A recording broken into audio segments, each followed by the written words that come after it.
Food blogging এটা কি? রাস্তায় বিরিয়ানি দেখা, কত সস্তায় কত খাবার পাওয়া যায়। আমার জীবনে খুব ইচ্ছা আমি অমুকদার দোকানে গিয়ে একবার বিরিয়ানি ঝরা দেখাবো। একবার আমি চাকদায় গেছিলাম, সে দোকানটিতে খেতেও গেলাম, বাট কোথাও কি একটা স্যাচুরেশন পয়েন্ট এসছে বলে তোমাদের ভীষণ রকম এসে গেছে, একদম এসে গেছে। ঘি ঢালাটাই ফুড ব্লগিং হয়ে যাচ্ছে। তোমাদের দুজনের রিয়াকশন কি ছিল? আমার খুব অবাক লেগেছিল, সত্যি কথা বলছি। মেয়েটা আমাদের আর গুগল আমাদের বাঁদর নাচ নাচাচ্ছে। There is a food for soul and a food for kitchen. তো আমার ক্ষেত্রে কিছু এপিসোড থাকে যেটা ফুড ফর সোল, নিজের জন্য করছি, কিছু থেকে ফুড ফর কিচেন, যেটা দিয়ে রেভিনিউটা আসে। বাইরের ফুড ব্লগাররা কলকাতায় আসছে, ইউপিএও যাচ্ছে, বিভিন্ন জায়গায় যাচ্ছে, বাট কলকাতার ফুড ব্লগাররা বাইরে গিয়ে এক্সপ্লোর খুব একটা বেশি করে না। এটা কেন? হ্যাঁ, প্রথম কথা, কলকাতার ফুড ব্লগারদের কাছে অত টাকা নেই, স্পষ্ট কথা। পয়সা প্রচুর আছে। যদি আমি এটাকেও একটা বিজনেস ধরি, হ্যাঁ, তো যদি গল্প নেই, এটাই বিজনেস। হ্যাঁ, এটা একটা বিজনেস। এটা কি প্রফিটেবল? যদি আমার কাছে একটা ভালো ব্র্যান্ড থাকতো, যার লোগোটা আমি দেখাচ্ছি সেটা কোনো মশলার ব্র্যান্ড, তেলের ব্র্যান্ড, ওই ব্র্যান্ড, সে যদি থাকতো তাহলে আমাকে এগুলো নিয়ে ভাবতে হতো না। করলে তুমি ক্র্যাক করবে কিভাবে? মানে এটা যদি ইন্দ্রজিৎ দা একটা আইডিয়া দাও। আমি একটা অঙ্ক বোঝাতে পারি। এটাকে টিপিক্যালি বলে ROI, রিটার্ন অন ইনভেস্টমেন্ট। ধরো একটা ভিডিও 50,000 লোক দেখলো, কিছু কমেন্ট চেক করছিলাম, সেখানে দেখছি মানুষের একটা অভক্তি চলে এসেছে। হ্যাঁ, বিরিয়ানি তার গরিমা হারিয়ে ফেলেছে। দেখছে কেন ভিডিওয় 2 মিলিয়ন ভিউ কি আকাশ থেকে পড়ছে না মঙ্গল গ্রহ থেকে পড়ছে? দেখছে কেন? সেটা মনে হয় গাল দেওয়ার জন্য দেখতে যাচ্ছে। ফুড ব্লগারদের যে এরকম অবস্থা, আপনাদের জীবনের ফ্রাস্ট্রেশন এসে আমাদের ঝেড়ে যাচ্ছেন, সেটা তো মানে খুব অড হয়ে যায় না?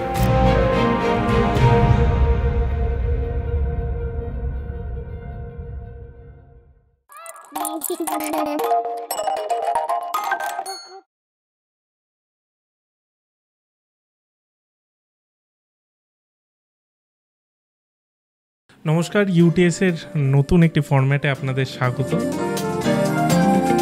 এখানে মূলত আমরা একটি টপিক নিয়ে আলোচনা করব। এটা ডিবেট নয়, প্রথমত আলোচনায়। আর একটা বিষয় হলো, এটা আমরা নাম রেখেছি যে ইউটিএস রাউন্ড টেবিল।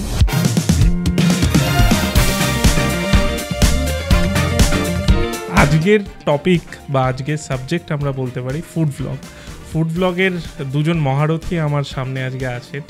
একজন হচ্ছে ইন্দ্রজিৎ লাহিড়ী আর আরেকজন শুভ্র বন্দ্যোপাধ্যায়। তাদেরকে আপনারা ফুডকা এবং জিপসি বং নামে চেনেন। আর তোমাদের কাছে মানে আমি যেটা বললাম যে আজকের মেন বিষয়টা হচ্ছে আলোচনা। যে কোনো বিষয় নিয়ে, সেটা নেগেটিভও হতে পারে, পজিটিভও হতে পারে। আমি প্রথম একটা টিপিক্যাল প্রশ্ন দিয়ে তোমাদের দুজনকেই জিজ্ঞেস করি যে এই যে ফুড ব্লগিং, এটা কি? আর ওই টেক্সট বুক অ্যান্সার নয়, বাংলায় যেটা হচ্ছে সেটার অ্যান্সারটা আমার কাছে চাই। যে ফুড ব্লগিং মানে ফুড ব্লগিং বাংলার ক্ষেত্রে কি? না, আপনি বলুন আগে। রাস্তায় বিরিয়ানি দেখা। রাস্তায় বিরিয়ানি দেখা, ওই লাল শালুতে মোড়া থাকবে, আমরা সবাই সেই বিরিয়ানি খাবো, খেয়ে ফুড ব্লগারটা ভালো বলবে, পাবলিক গালাগাল দেবে। এটা হচ্ছে ফুড ব্লগিং। তোমার বাংলায় এই মুহূর্তে ফুড ব্লগিং বলতে যেটা হচ্ছে সেটা ওই বিরিয়ানিরই গল্প। এবং আরেকটা আমি অ্যাড করবো যে কত সস্তায় কত খাবার পাওয়া যাচ্ছে। কিছুদিন পরে খাওয়ার জন্য টাকা দেওয়া হবে লোককে। এটাই চলে, মানে এটাই লোকে করেও, যারা ক্যামেরা নিয়ে ফুড ব্লগ করে, এবং মোস্ট অফ দ্য পাবলিক ওটাই দেখতে অভ্যস্ত হয়ে গেছে। হয়তো তারা গালাগালি করলেও দেখছে, এরকম টাইপের ব্যাপার। কত সস্তায় কত কী পাওয়া যাচ্ছে, আর এরকম মানে এখন এরকমই অবস্থা বাংলা ফুড। এবার তোমরা যে ধরনের কন্টেন্ট করো, তো তোমাদের এই বিষয়টা ফেস করতে হয় কখনো? বা তোমাদের না তো দেখেও না? হ্যাঁ, না, ধরো তোমরা মানে কথার কথা বলছি, ধরো এরা তো বিভিন্ন বিরিয়ানি দোকানে প্রমোশন করছে, তা তোমাদের কাছে এই দোকানগুলোর প্রমোশন আসে? না, কারণ আমি যা টাকা চাই সেটা দেবে না। প্রথম কথা হচ্ছে, ফুডকায় আমরা দোকান থেকে টাকা পয়সা নিই না, that is the first thing. Restaurant থেকে আমরা খুব একটা টাকা পয়সা চার্জই করি না। মোস্ট মানে 80% হচ্ছে তাদেরকে আমরা ফ্রিতে দেখাই। টাকাটা কে দেয়? টাকাটা দেয় কোনো একটা ব্র্যান্ড, মাদার কোম্পানি, মানে যার লোগো থাকে, সোজা কথা। আমার ক্ষেত্রে মোস্টলি এটা হয়। এবার 20% যদি তারা বলে যে আপনি এসে শ্যুট করে যান, প্রমোট করে যান, তো ডেফিনেটলি চ্যানেলের ভাড়া হিসাবে সেই টাকাটা নেওয়া হয়, প্লাস একটা প্রোডাকশন কস্ট আছে। আমার ক্ষেত্রে যেটা হচ্ছে, আমার কাছে সেরকমভাবে কোনো মানে ব্র্যান্ড প্রমোশনের কিছু মানে যেগুলো আসে ওগুলো আমি খুব একটা করি না, কারণ আমি শুরু করে ওই সমস্ত অ্যাপগুলো করবো না, সেটা আমি আগেই বলেছিলাম। আমি রেস্টুরেন্ট প্রমোশন করি, যেটা আমি 2024 অনওয়ার্ড মানে স্টার্ট করেছি, তার আগে করতাম না। যেটা সত্যিই কথা, এটা আমার অডিয়েন্সকেও আমি বলি। বিক্রি হয়ে গেলেন দাদা? হ্যাঁ স্যার, আমি বিক্রি হয়ে গেছি। যেটা আমি 2024 অনওয়ার্ড স্টার্ট করেছি। তবে হ্যাঁ এই যে বিরিয়ানির দোকানগুলোকে মানে তুমি যেটাকে হিট করতে চাইছো আর কি, না আমি ওরকম বিরিয়ানির দোকানে কখনো যাইনি। না মানে আমি বলছি অফার এসছে। না না না না আমার কাছে আসেনি, তারা আমাকে যোগ্য বলে মনেই করেনি। আমাকেও মনে করে না। আমার জীবনে খুব ইচ্ছা আমি অমুকদার দোকানে গিয়ে একবার বিরিয়ানি ঝরা দেখাবো। আচ্ছা, একবার আমি চাকদায় গেছিলাম, সে দোকানটিতে খেতেও গেলাম, দেখলাম বিরিয়ানিটা অ্যাকচুয়ালি খারাপ না এবং ঝরছেও না, ভদ্রলোক ঝরাচ্ছেনও না। এখন তিনি বোধহয় ক্যামেরা দেখলে উত্তেজিত হয়ে পড়েন, সেটা একটা হতে পারে। তো আমি নর্মাল কোর্সে গিয়ে খেয়ে দিয়ে চলে এলাম, কোনো জীবনে সমস্যা শ্যুট করিনি, সেটা অন্য প্রশ্ন। ফলে উনি নর্মাল ব্যবসায়ীর মতো ভালো ব্যবসা করছেন, একটা ডিসেন্ট বিরিয়ানি। মানে অনেকেই বলে সেটা আমাদের, আমি তো নাম করে বলছি, চাকদার একান্ত আপন। গালাগাল দেওয়ার মতোও কিছু না, উল্টে পড়ার মতোও কিছু না, একটা ডিসেন্ট বিরিয়ানি। আপনি আবার কখনো চাকদায় গেলে বিরিয়ানি প্লাজা ট্রাই করবেন, মনে হয় ভালো লাগবে। হ্যাঁ লাগতে পারে, মানে সেটা লাগতে পারে। আমি বলছি একটা ডিসেন্ট বিরিয়ানি, ভদ্রলোক যেরকম মানে একটা করেন ক্যামেরা দেখলেই, উনি কিন্তু নর্মাল সুস্থভাবে একটা বিরিয়ানির দোকান সামলাচ্ছেন। মানে উনি ক্যামেরা ছাড়া আর কি আমাদের মতো নর্মাল স্বাভাবিক লোক, ক্যামেরা দেখলেই ফ্যান ফ্যান নিয়ে নাচতে শুরু করেন। এগুলো কি করানো হয়? ডিপেন্ডস, হয়তো করানো হয়, হয়তো তারা নিজেই করেন, হয়তো দেখছেন করলে বিক্রি বাড়ছে, পপুলারিটি বাড়ছে, অনেকগুলো। অ্যাকচুয়ালি আমার মনে হয় যে এখন না অ্যাকচুয়ালি মানুষ একটা কিছু দেখতে এমন কিছু পছন্দ করে এন্ড অফ দ্য ডে যেটা ইউনিক হবে। এবার সেই ইউনিক হবার তাগিদে এমন এমন জিনিস ইউনিক হয় যেটা হাস্যকর, যেটা না হলেও হতো। হ্যাঁ, যেটা না হলেও হতো, মানে সব কিছু তো ইউনিক হতে পারে না। এই গ্লাসটা গ্লাস আছে ইউনিক, এর মধ্যে তো ইউনিকনেস কিছু নেই। এবার মানুষ একটা সাদা গ্লাস দেখলে তার কাছে গ্লাসটার কোনো ভ্যালু নেই। যেই মুহূর্তে কিছু না কিছুটা ইউনিক হবে, হয় সে নাচছে, হাত পা ছুঁড়ছে, নয়তো গালাগালি দিচ্ছে, নয়তো রাস্তায় শুয়ে পড়লো, এরকমভাবে ইউনিকনেস তৈরি করা হয়। মানে ধরো হঠাৎ দেখা গেল দুজনের সামনে দুটি সফট ড্রিঙ্কের গ্লাস আছে, হঠাৎ দেখা গেলো আমি নিজেরটা না খেয়ে আমি আমার গ্লাসটা থেকে ওকে খানিকক্ষণ খাওয়ালাম, ওর গ্লাসটা থেকে আমায় খানিকক্ষণ খাওয়ালাম।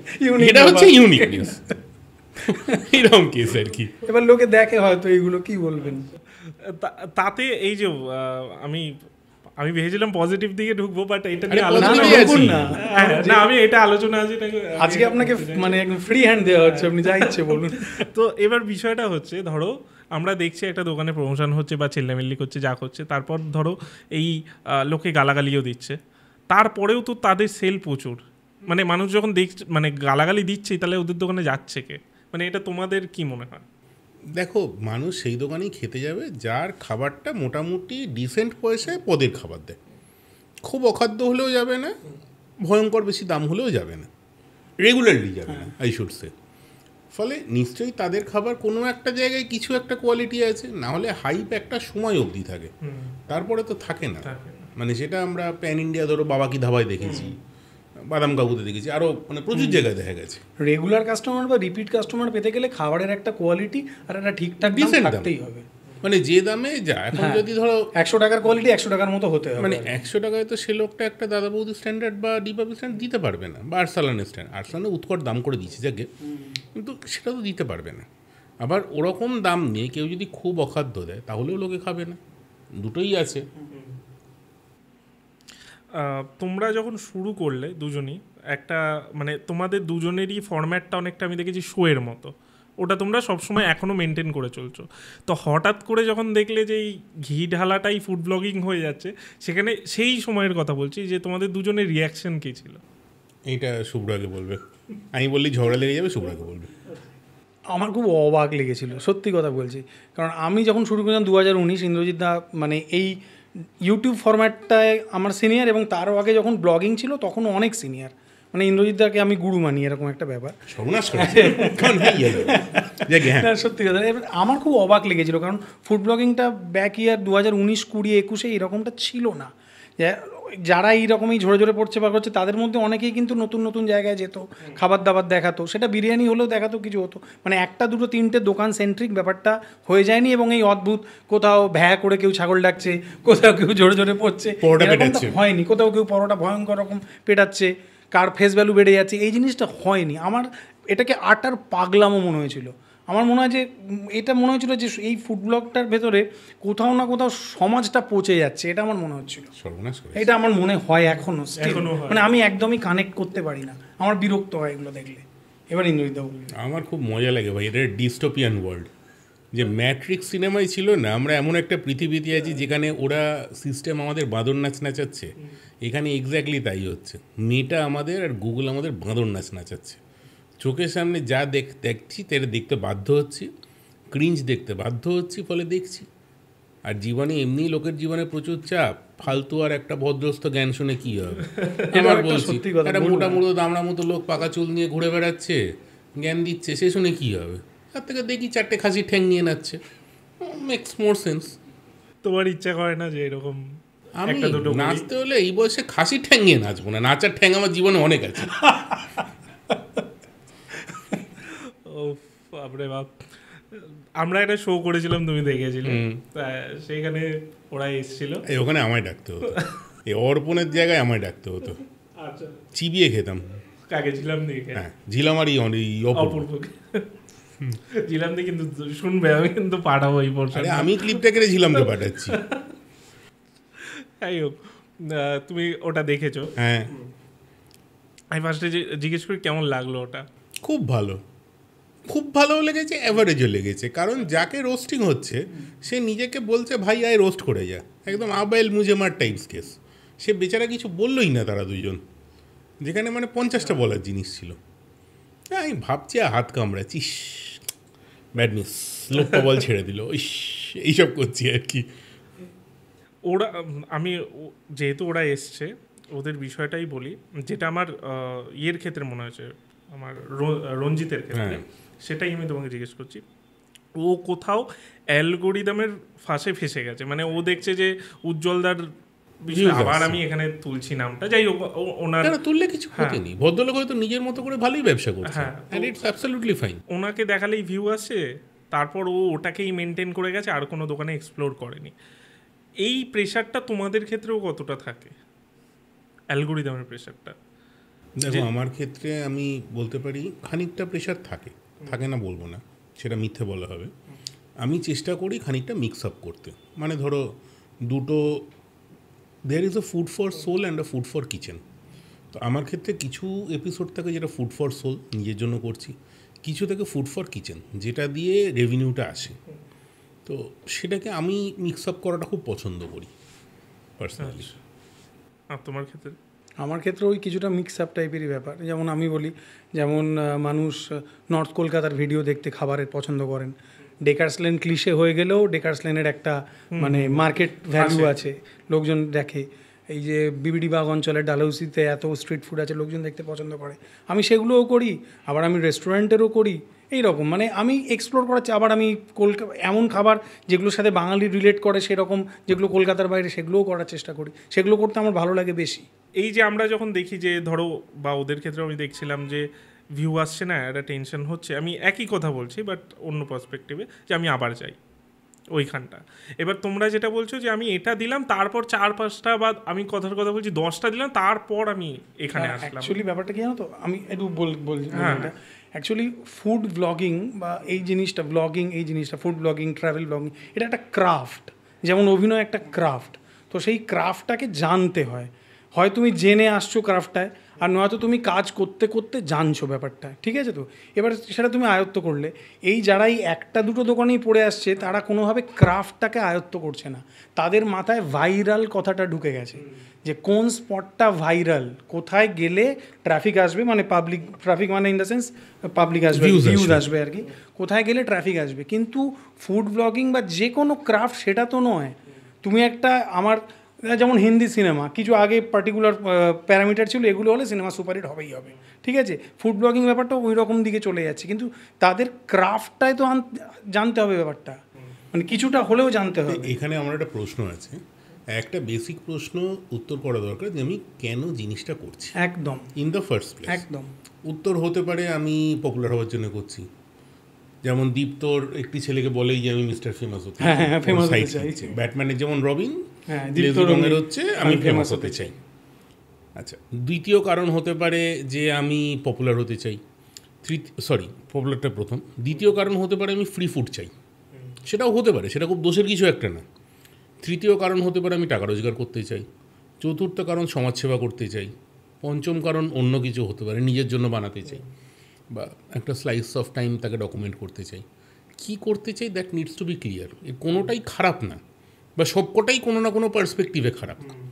উদাহরণ বলছি, আমি গতকাল দেখলাম ফুডকার চ্যানেলে প্রচুর গালাগাল খাচ্ছি একটা ভিডিও নিয়ে, দাদা আমরা পরশু খেতে গেলাম ভীষণ বাজে বিরিয়ানি, আপনি পয়সা নিয়েছেন। ভিডিওটা 4 বছর আগে শ্যুট করা। হ্যাঁ, 4 বছরের দোকানটার কী হয়েছে সত্যি কথা জানি না, লোকে উত্তাল গালাগাল দিল, ভীষণ মনের ঝালফাল ছেড়ে সুন্দর হয়ে 5 বালির জোরেই ঘুমোতে চলে গেল।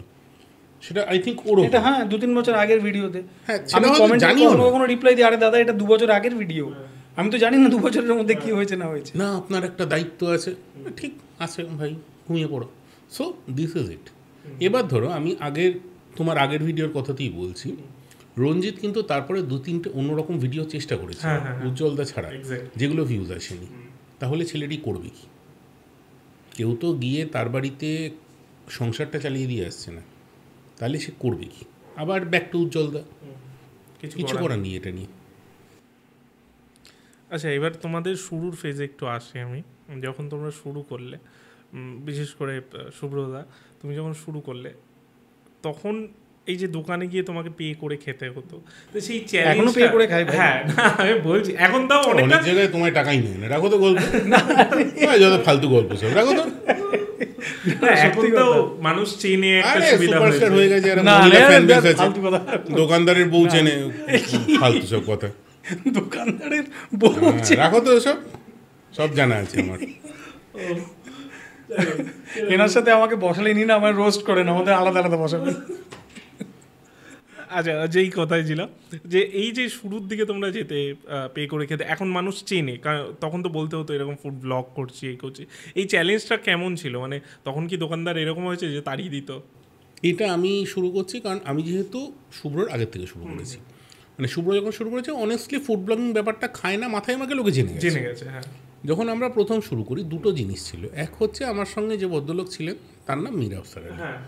লোকে বলতো মীর এসে খাচ্ছে, আর কি করছে কেউ কিন্তু জানে না পৃথিবীতে।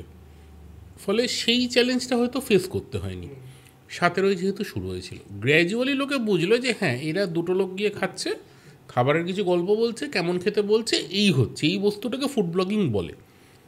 বাজারে ততদিনে সঞ্জীব কাপুর ফুড ব্লগ প্রচণ্ডভাবে চলছে, রণবীর ব্রাড তখন উঠছে, দিল্লি ফুড ওয়ার্ক শুরু হয়েছে, আমি যদি প্যান ইন্ডিয়া বেসিসে যাই। মার্ক ওয়েন্স অনেক দিনই ছিলেন, তখনও আছেন, এই রকম। কিন্তু পশ্চিমবঙ্গে যখন হয়েছিল তখন লোকেরা জানতে শুরু করলো। মানে আমাদের প্রথম দিককার অভিজ্ঞতা আছে যখন আমরা আমাদের টিম থেকেও ফোন করে জিজ্ঞেস করেছিল যে আমরা এরকম শ্যুট করতে যেতে চাই। প্রথমে বললো তো ফুড ব্লগ ব্যাপারটা কী, বললাম এরকম ইউটিউবে আসবে। দ্বিতীয় প্রশ্ন হচ্ছে আচ্ছা তা আপনারা কী কী দেখাবেন, এইসব ফালতু প্রশ্নগুলো হলো। তখন আমাদের উত্তর ছিল যে দেখুন মীর কিন্তু খেতে যাবে, এইটাতে ব্যাপারটা ক্লোজ হতো। গ্র্যাজুয়ালি যেটা হলো ফুডকা ব্র্যান্ডটা became bigger than Indrajit Lahiri বা মীর আফসার আলী। মানে আজকে এই মুহূর্তে ধরো যদি মীর হয়তো 2 বছর ফুডকা থেকে স্যাবাটিক্যাল নিয়েছে, গপমিরের ঠেকে আছে, আজকে আমাকে উইথ ফুডকা টি শার্ট আর উইদাউট ফুডকা টি শার্ট দুটোর মধ্যে কিন্তু একটা ডিফারেন্স এসে গেছে।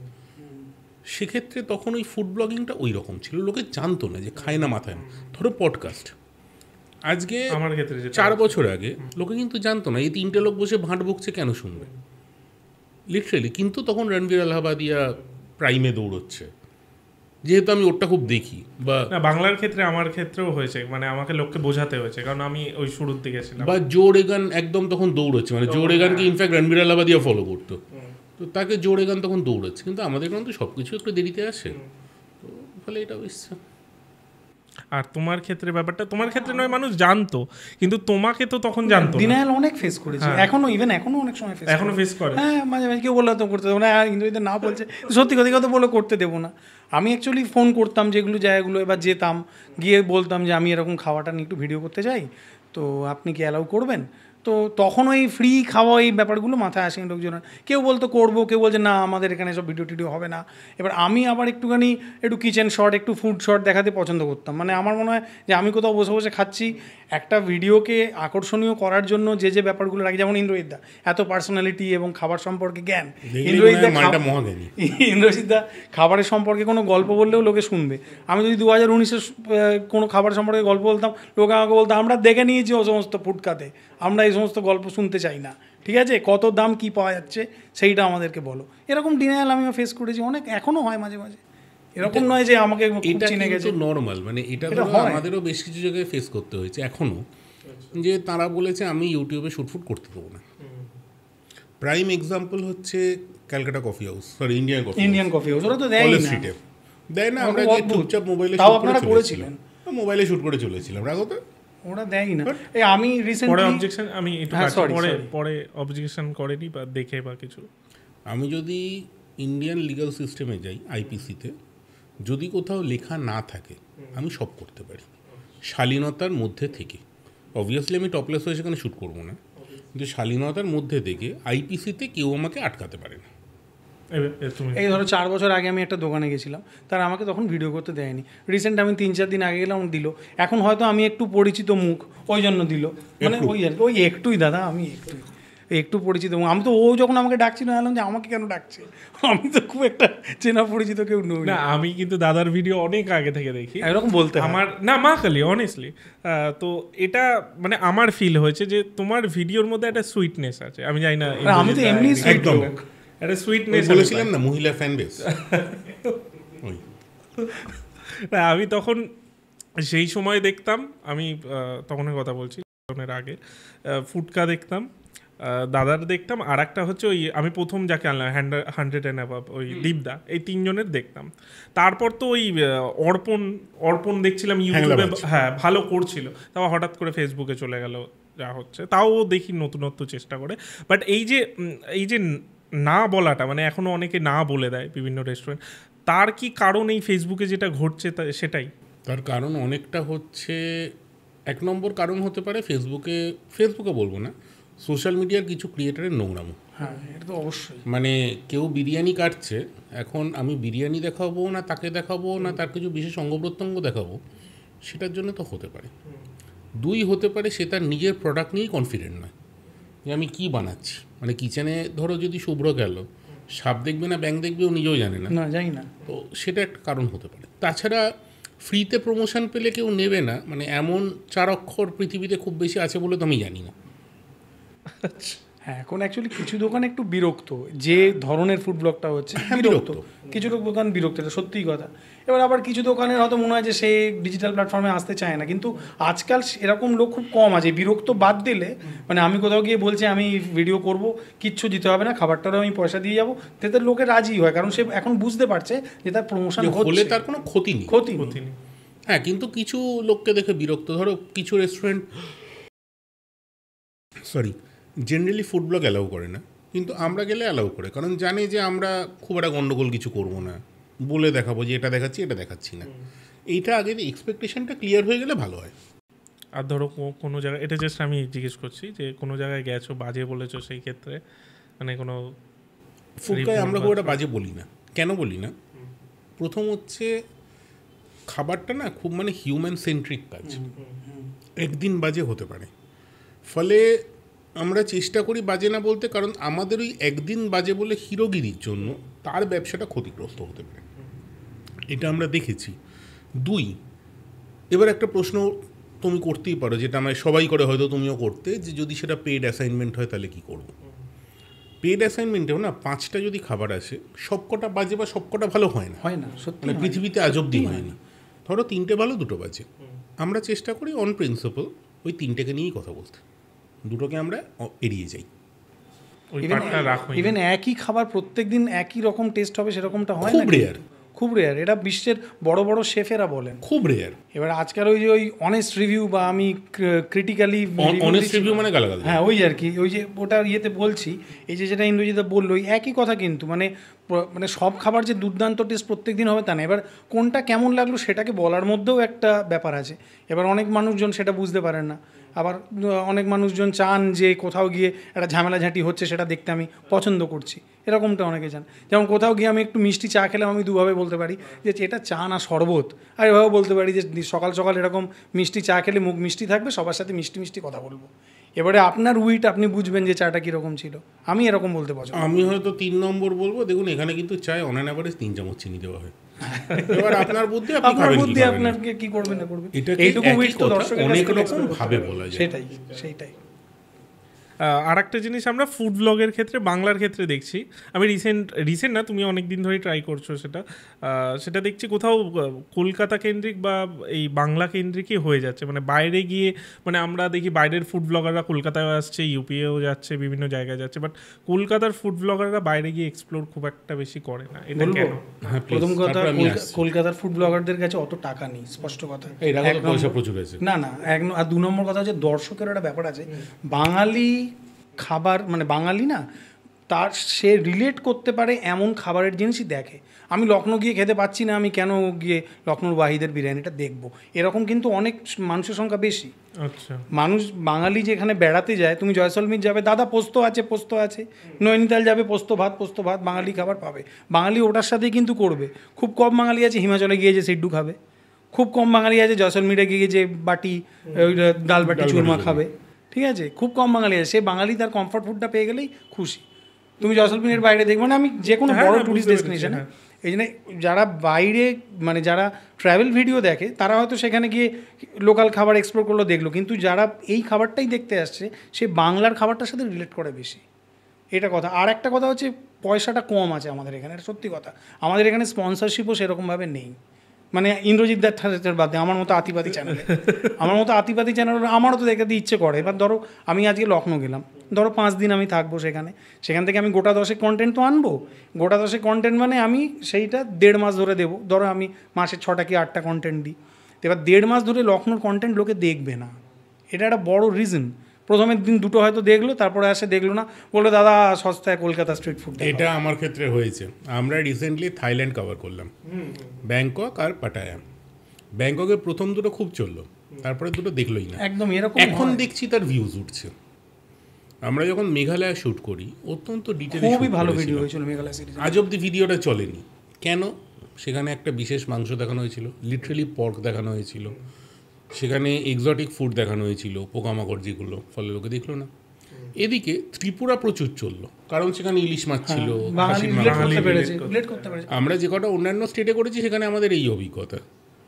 তো বাঙালি বাইরের স্টেট হলে ওই ত্রিপুরা, উড়িষ্যা, ঝাড়খণ্ড এগুলোর সাথেই তারা রিলেট করতে পারে। মানে উড়িষ্যায় যদি আমরা ধরো ভুবনেশ্বরে পাতাপোড়া মাটন দেখাই, তার থেকে অনেক বেশি ভিউজ হবে পুরীতে সস্তায় মাছ বাঙালি খাবার। লিটারেলি আমাদের কাছে কমেন্ট এসছে যে দীঘায় আমরা, দীঘা বা মন্দারমণিটা আমার মনের মতো করেছিলাম, দীঘাটা একটু মানে ইট ওয়াজ ফুড ফর দ্য কিচেন।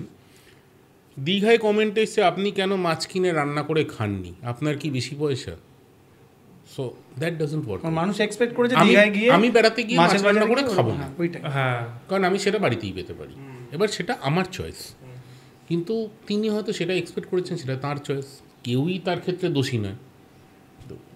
মানুষ এক্সপেক্ট করছে সেই যেখানে যাচ্ছে সেখানে গিয়ে সে কী করতে পারে সেটা যেন আমি গিয়ে আগে দেখিয়ে রাখি, বা ইনি গিয়ে আগে দেখিয়ে রাখেন, সেরকমই।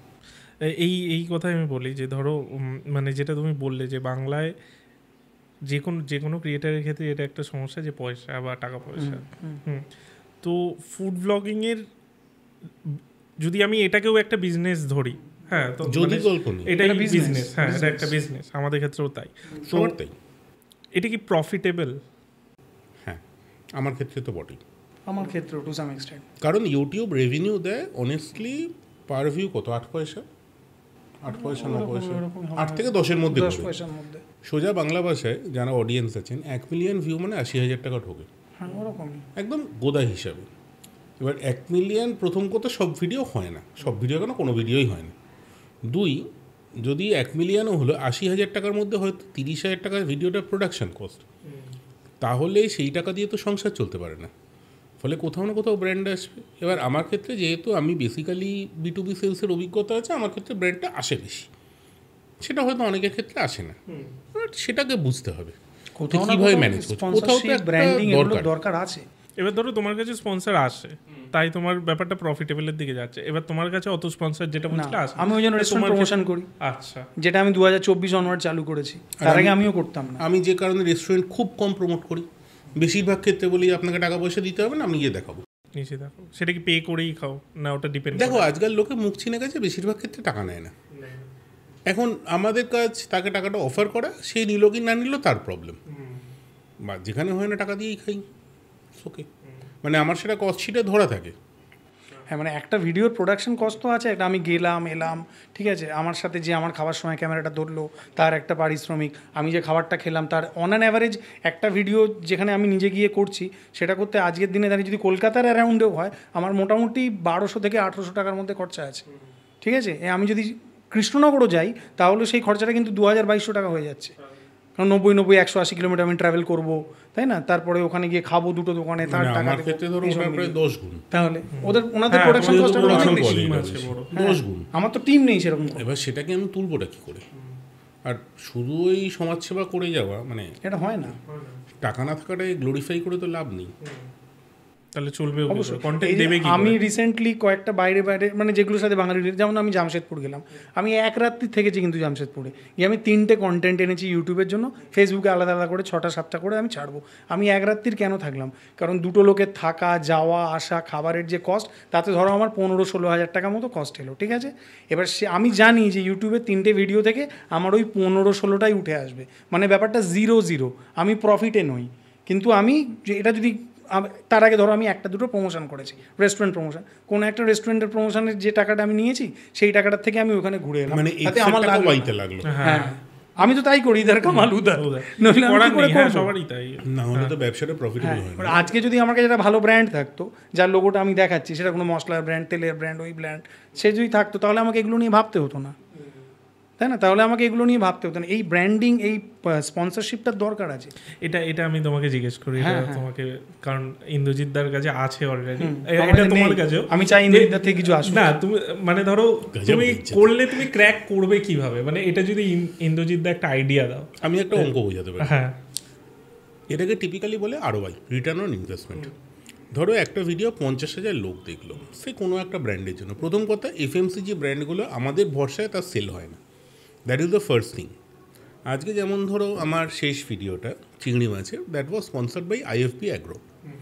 IFB অ্যাগ্রো কিন্তু ফুডকায় কি ভিউজ হচ্ছে তার জন্য IFB অ্যাগ্রোর ব্যবসা চলছে না, সে অলরেডি জীবনে ব্যবসা করছে। সেটা কি হলো, 50,000 views, let's take a situation, বা 1 লাখ ভিউজ, তার মধ্যে আমি ধরে নিচ্ছি 10% লোক খেয়াল করলো যে ওখানে এই ব্র্যান্ডটা আছে। তার 10% লোক হয়তো খোঁজ করতে গেল যে ব্র্যান্ডটায় কী হচ্ছে।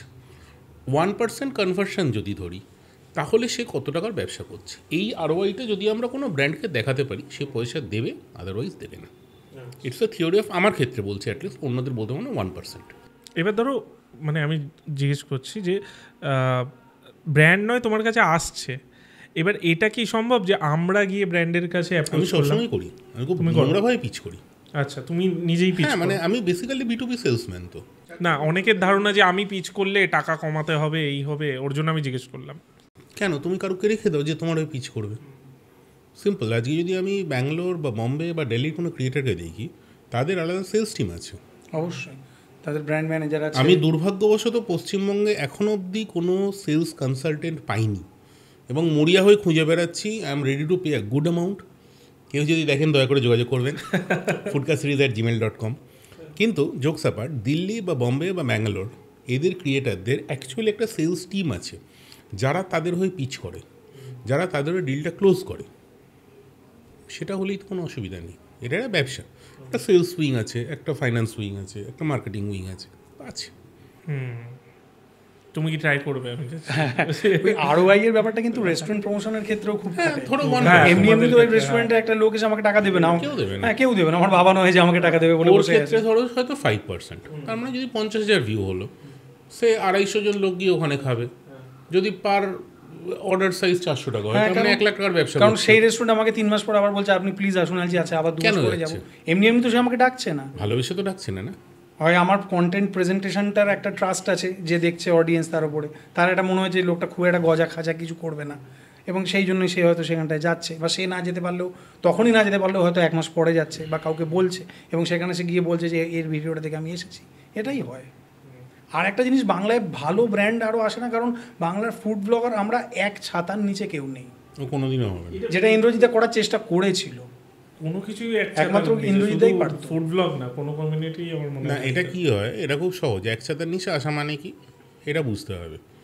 এক ছাতার নিচে আসা মানে কেউ কোনো দাদাগিরি সহ্য করছে না। ধরো একটা বেস রেট ফিক্স করা, একদমই, সে আমি পার ভিডিও X টাকার নিচে কেউ করবে না।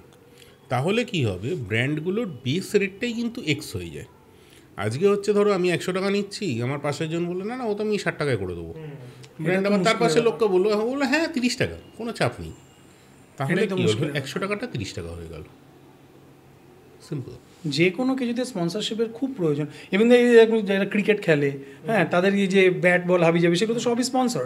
সে যখন ছোট থেকে উঠছে তার ম্যানেজার বা কোচ গিয়ে অ্যাপ্রোচ করছে।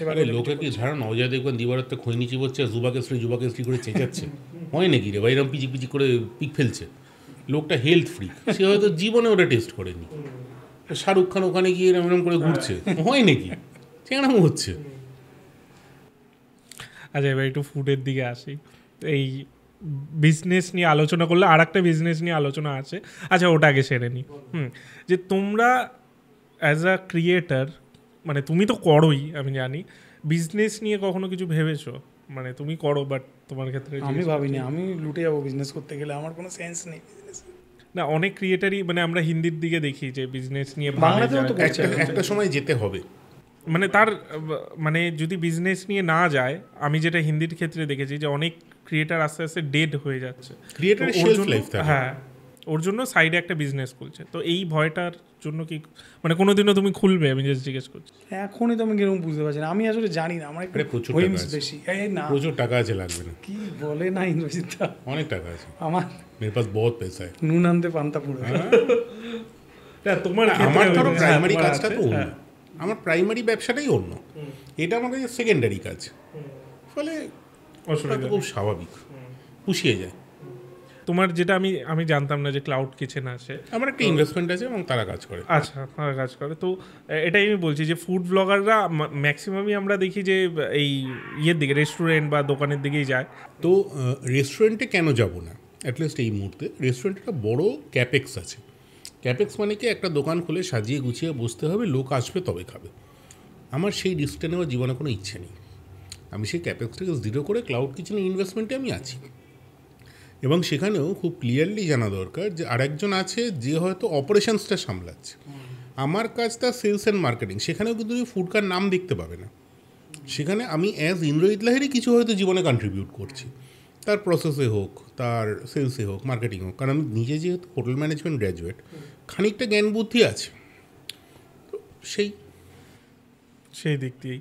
আর তোমার কি মানে তোমার তো এখনো ভাবোইনি, বাট তোমার কি ফুডের দিকে যাওয়ার ইচ্ছা আছে যেহেতু ফুড ব্লগিং করো? ফুডের দিকে না, মানে রেস্টুরেন্ট আমি এরকম কিছু ভাবি না। রেস্টুরেন্ট বলছি না, যে কোনো ফুড মেটেরিয়াল, মানে হোম কিচেন, ক্লাউড কিচেন, এরকম টাইপ। মানে আমি রিসেন্টলি একটা ইনস্টাগ্রামে ব্লগ দেখছিলাম, দুটো বাচ্চা ছেলে বিহার থেকে, ওরা নিজেরা একটা ঠেকুয়ার ব্র্যান্ড বানিয়েছে, খুব ভালো। ওকে, দিয়ে ওরা অনলাইন সেল, আর ওটা খুব সুন্দরভাবে ব্লগ করছে প্রতিদিন, যে কীভাবে ওরা বিজনেসটাকে স্টিকার প্রিন্ট করেছে, কীভাবে লাইসেন্স করেছে, এরকমভাবে ব্লগ করে ছাড়ছে। এবার সবাই কিন্তু এক্সাইটেড, মানে আমি দেখছি প্রত্যেকটায় প্রায় 4 লাখ 5 লাখ মিনিমাম ভিউ পড়ছে রিলগুলোয়। আর মানে ওরা জাস্ট ওয়েবসাইটটা একদিন দেখাচ্ছিল যে ওয়েবসাইট ক্রিয়েট করছি, ওখানে ওই সাইটটা মানে দেখে একজন অর্ডারও দিয়ে দিয়েছে, মানে লঞ্চই করেনি, জাস্ট ওরা তো বাচ্চা ছেলে, মানে 16 বছরের দুটো ছেলে, তো ওরাও তো জানে না যে সাইটটাকে প্রাইভেট করে রাখতে হয়, ওরা লাইভই ব্যাপারটা করে দিয়েছে। তো ওখান থেকে 2-3 জন দেখলাম অর্ডার দিয়ে দিয়েছে, আবার ওটা ব্লগে দেখিয়েছে যে আমরা লঞ্চও করিনি, তার আগে অর্ডার দিয়ে দিচ্ছে। এইখানে ধরো একটা বড় উদাহরণ হচ্ছে ইনসাইড আউট বলে একটি চ্যানেল আছে, এরকম নাম করেই বলছে, তারা ডেইলি ভ্লগ বানাতো না বানায় আমি জানি না, কোনোদিন বাপের জন্মে দেখিনি, কিন্তু ইমেন্সলি পপুলার। ভালো বানায় খারাপ বানায় সেই আলোচনায় যাচ্ছি না, কিন্তু তারা তার প্যারালালি নিজের দুখানা অফলাইন ব্র্যান্ড বানিয়ে ফেলেছে, দুখানা বা তিনটে। কালকে যদি কোনো কারণে ধরো ইউটিউব বন্ধ হয়ে যায়, সোশ্যাল মিডিয়া বন্ধ হয়ে যায়, যেটা অর্কুট হয়েছে, যেটা গুগল প্লাস হয়েছে, তাহলে বেশিরভাগ ক্রিয়েটার কী করবে কেউ জানে না। দেন হোয়াট? হঠাৎ গুগলের মনে হলো যে ভাই আমি ইউটিউবটা চালাবো না, দেন হোয়াট? তখন কী করবো? বা আমি অ্যাডসেন্স দেবো না, দেন হোয়াট? সেটা একটা বড় কারণ না? কী করবো তখন? আর্ধেক ক্রিয়েটার তো সুসাইড করে নেবে, তাহলে না মানে যারা দেখছেন ধরুন তাদের ধারণা প্রথম কথা ইউটিউব থেকে লক্ষ লক্ষ টাকা আসে, ঘোড়ার ডিম, ওপেন অফার রইলো, কেউ এসে ফুডকার্টে ম্যানেজ করেন, রেভিনিউ 50% দেবো, অন্য সময় কিছু করতে পারবেন না, যদি রাজি থাকেন জানাবেন, তুমিও জানো আমিও জানি, একটাও কোনো রেসপন্স আসবে না। 2, ধরুন কালকে ইউটিউব বন্ধ হয়ে গেল, হতে পারে, হতেই পারে। কি মেয়েটাই হঠাৎ দুগারবাগ সকালবেলা উঠে স্বপ্ন দেখবো, আমি 1 পয়সাও দেবো না, এমনি দিচ্ছে না, এমনি দিচ্ছে না, যাকে সেটা ছেড়ে দাও, তো দেন হোয়াট, লোকটা চলবে কি করে? না এবার ফুডের দিকে আসি, আমরা খুব সিরিয়াস একটা আলোচনায় ঢুকে গিয়েছি, একটু লাইট করে দিই। ব্যাপারটা হচ্ছে তোমাদের ক্ষেত্রে কোনটা প্রিয়, মানে ব্যারাকপুর বিরিয়ানি না মানে ব্যারাকপুর স্টাইল না? আমার ব্যারাকপুর স্টাইল। আমার কলকাতা স্টাইল। কেন? আমার ভীষণ পাপি জিনিস পছন্দ, জ্যাব জ্যাবে ঘি, চর্বিওয়ালা রেওয়াজি মাংস আমার হেভি লাগে, আর টিপিক্যাল ব্যারাকপুর স্টাইল। আমার একটু সাটল বিরিয়ানি পছন্দ, তার জন্যই। আমার উচ্চকিত ব্যাপার, তোমার কোলেস্ট্রলে ভয় লাগে না? রাবিশ, ছাড়ো তো। ইন্দ্রজিৎ দা উইনস্টন চার্চিলের মতো 90 বছর পর্যন্ত এরকম অভিশাপ দিচ্ছ, কি ক্ষতি করেছে? তোমাদের কলকাতায় বেস্ট ফুড কোনটা লাগে, মানে বিরিয়ানি বাদ দিয়ে? সবারই জিজ্ঞেস করলে বিরিয়ানি নাম বলতে হবে না, না মানে কি খেতে ভালো লাগে? তারপর আমি রোজ দুপুরে খাই ডিম টোস্ট, রোজ, মাসের পর মাস, বছরের পর বছর, সেটা ভালো লাগে, খারাপ লাগে না। তোমার? আমার তো বাড়ির খাবারই মোস্টলি ভালো লাগে। বাড়ির খাবার মানে ওই ধরনেরই, ওই আর রাস্তার খাবার বলতে এই খুব বেসিক খাবার, যে ডিম টোস্ট এরকম টাইপের। আমার ফ্রাইড রাইস, চিলি চিকেন খুব ভালো লাগে। আর রেস্টুরেন্ট বলতে গেলে বেস্ট রেস্টুরেন্ট কলকাতার? মুশকিল বলো, ধরো ও বা আমি, আমরা মিনিমাম, ও বোধহয় আরও বেশি, আমি অন্তত জীবনে 500-700 রেস্টুরেন্টে গেছি, তোমার আরও বেশি, তোমার 1000 টুক হয়েছে বোধহয়। না অত হয়নি। তাতে না বলাটা খুব মুশকিল, অলমোস্ট অসম্ভব, আমার ক্ষেত্রে তো অসম্ভব। বাট তাও যদি ধরো আমি যদি বিরিয়ানির ক্ষেত্রে বলি, হ্যাঁ ওটাই বলতে চাচ্ছিলাম। কলকাতায় হলে রয়্যাল পার্ক সার্কাস রাত 8টার পরে একটা ঘি দিয়ে বিরিয়ানি বানায়, দেশি ঘিয়ের বিরিয়ানি, আমার সেটা খুব ভালো লাগে।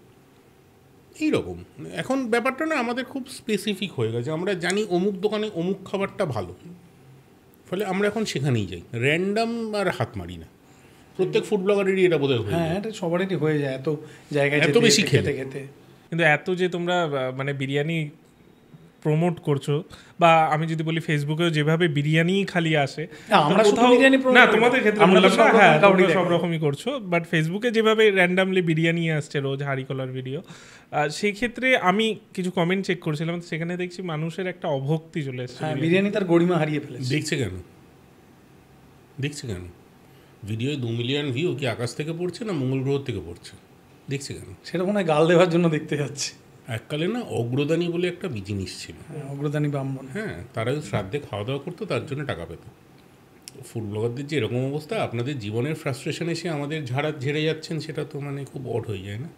তো ওই 1 মিলিয়ন ভিউটা আসছে কোন ছোলোর থেকে? মঙ্গল গ্রহ থেকে এলিয়েন এসে দিয়ে যাচ্ছে নাকি? তাহলে মানুষ মানে যেটা বললো যে গালাগালি দেওয়ার জন্য, তারপর ধরো আই সেকেন্ড দ্যাট, আর কোথাও ওই গালাগালি দেওয়ার মানে কোথাও এটা একটা ফান হয়ে গেছে, জানো তো, সে তার নিজের জীবনে ফ্রাস্ট্রেশন আছে তো, আর ভাবছে এই ব্যাটাকে আমি স্কেপগোট বানাবো, মানে এটা একটা মজা, একটা ফান হয়ে গেছে। এই যে ইন্দ্রজিৎ দা IFB অ্যাগ্রোর যে ভিডিওটার কথা বললো, ওই ভিডিওটা আমি ওনাকে ব্যক্তিগতভাবে ফোন করে বলেছিলাম যে ক্লাস ভিডিও হয়েছে, মানে না আমি এরকম বলেছিলাম যে এবার কোনো ন্যাশনাল লেভেলের চ্যানেলগুলোতে অ্যাপ্রোচ করার সময় এসেছে আপনার ফুডকাকে নিয়ে, মানে একটা ডকুমেন্টেশন হয় না, চিংড়ির ভেড়ি, সেখান থেকে চিংড়ি ফার্ম টু প্লেট কীরকমভাবে আসছে, এরকম মানে বিদেশিরা এসে যে ধরনের ভিডিওগুলো করে ওই ধরনের। ফুডকা পার্ট 2-তে কিন্তু ইন্দ্রজিৎ ওই ধরনের ভিডিওগুলো করছে, কিন্তু সেই ভিডিওগুলোর যত ভিউজ আসা উচিত সেইটা কিন্তু আসছে না। সেই ভিডিওসগুলোর ইন্দ্রজিৎদার ক্যাপাবিলিটিতে আজকে মোটামুটি 6 লাখ 7 লাখ 5 লাখ 6 লাখ ভিউজে যাওয়া উচিত, সেগুলো আসছে না। তার মানে কি হচ্ছে, ধরো খুব সহজভাবে, যে একটা লোক যদি দেখে যে একটা মোটামতো মাঝবয়সী লোক ঘুরে ঘুরে খাচ্ছে, একে তো ফ্রিতে খাচ্ছে, তারপরে ফুটেজ খাচ্ছে, তারপরে খাবার খাচ্ছে, সব নিয়ে ক্যামেরায় দেখা যাচ্ছে, যাই গিয়ে একটু দুটো গালাগাল দিয়ে আসি।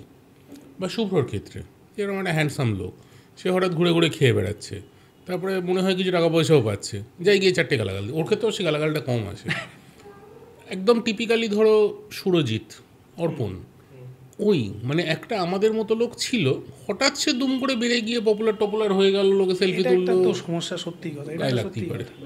অ্যাকচুয়ালি ইউটিউব বা এই জায়গাটাও যে একটা বিজনেস হতে পারে, এটা তো খুব একটা মানুষের আইডিয়া, বেশিরভাগ লোকের ধারণাই নেই, এখনও নেই। এই জন্য যখন প্রথম ইউটিউব ফুড ব্লগিং বা এই ধরনের ব্যাপারটা শুরু হয়েছিল, তারা করতো যারা চাকরি করে, যারা শখে খেতে ভালোবাসে বা মনে হলো সাইডে এটা ঘুরি, তারা কিন্তু এখন আর কেউ নেই।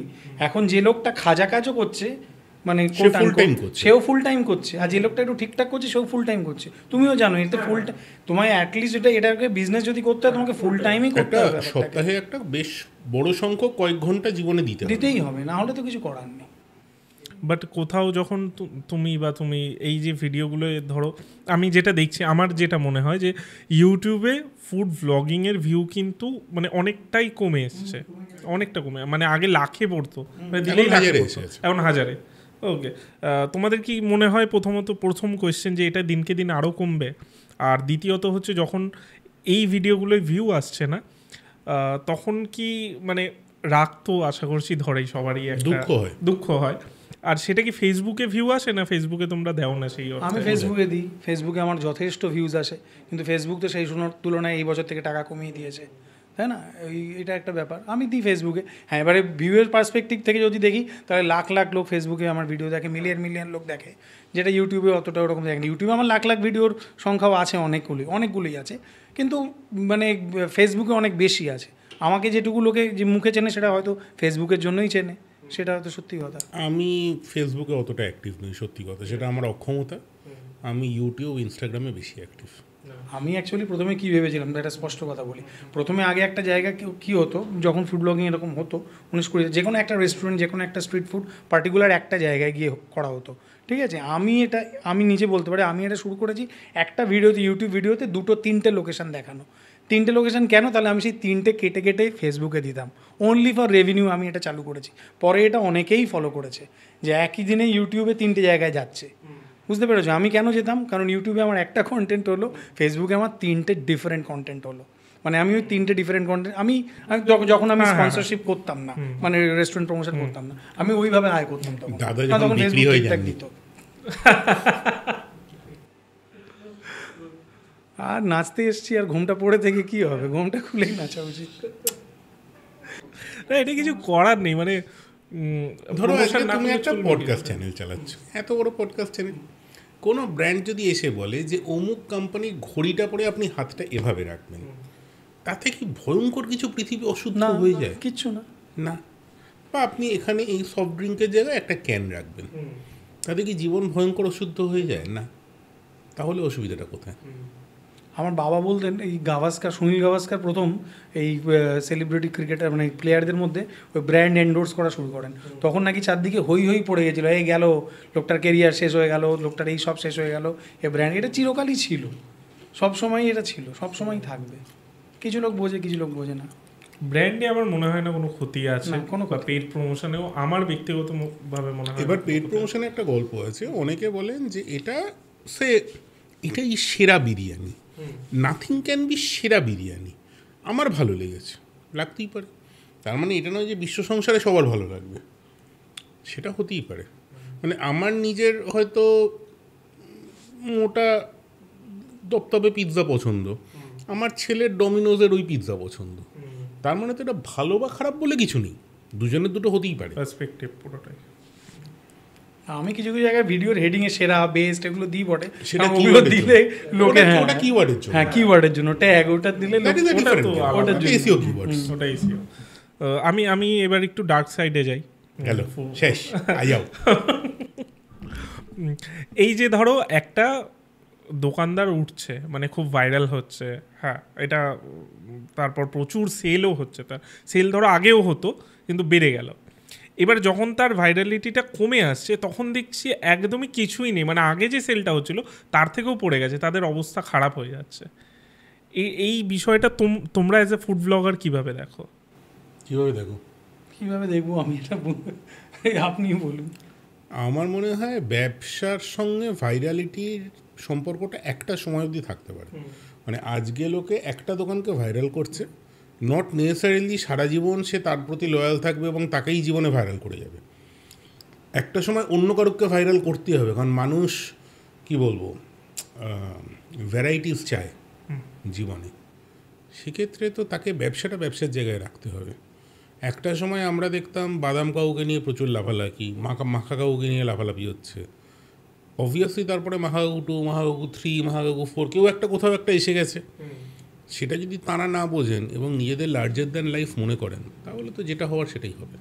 কিছু করার নেই। এটা হিন্দিতে বাবা কি ধাবাই হয়েছে, তাকেও তার ক্রাফটটার দিকেই নজরটা দিতে হবে, তাকে খাবারটা খুব ভালো রাখতে হবে। আজকে দাদা বৌদি কেন চলছে, আমি নাম করেই বলছি, বা ডিবাপি কেন চলছে, তাদের প্রোডাক্টটা তারা প্রোডাক্টে মন দিয়েছে, দেন নিজেরা ভাইরাল হওয়া।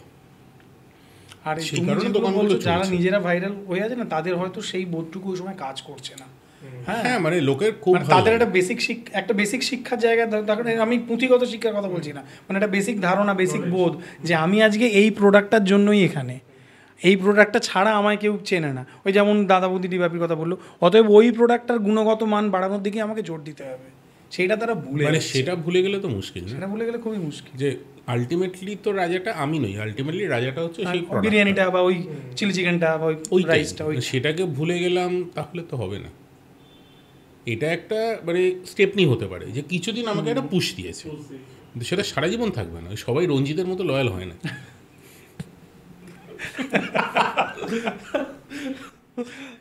আচ্ছা, এই এই যে এখন আমরা দেখছি দোকানদাররাও ফুড ব্লগার হওয়ার চেষ্টা করছে, দেখেছো?